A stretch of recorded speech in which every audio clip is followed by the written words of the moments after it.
Hi, my name is Julie Altman Wolff. I am originally from Buffalo, New York. I now live in Baltimore, Maryland, and my Jewish geography story starts back in the summer after I graduated from high school.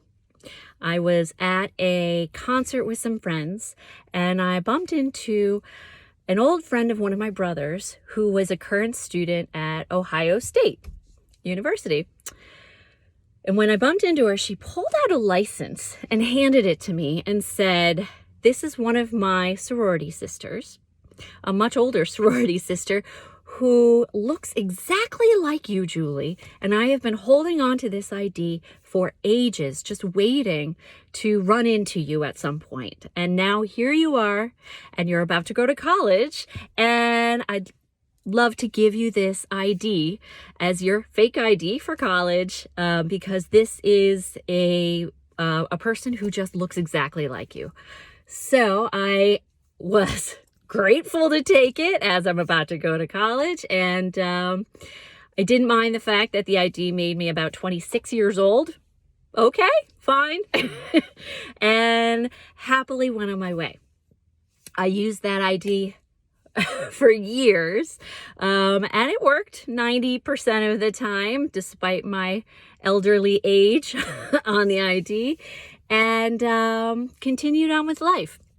Years later, I'm living in Maryland at this point, dating a guy who's now my husband, and we had been dating for quite a while at this point. I knew all of his friends. We had made friends together.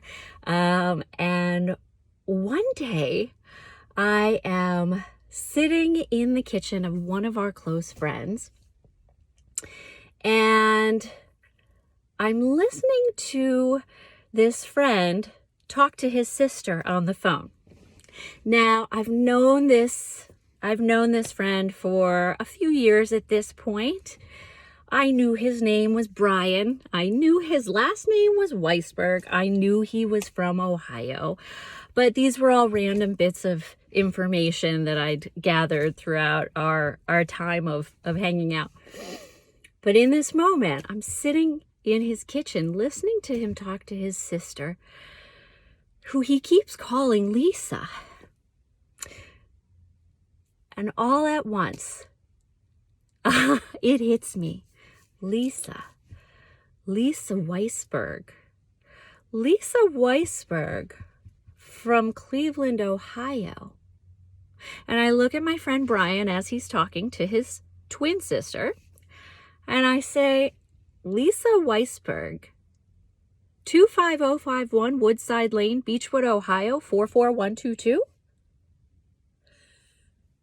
Needless to say, Brian says, "Lisa, I gotta call you back."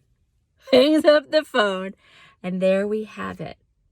Years later, down in Baltimore, Maryland, I have become close friends with the twin brother of the person on my fake ID that I received in Buffalo, New York, from a friend who went to Ohio State with this person's twin sister. And somehow, a decade later, I have landed in her twin brother's kitchen, finally piecing it all together while he is on the phone with her.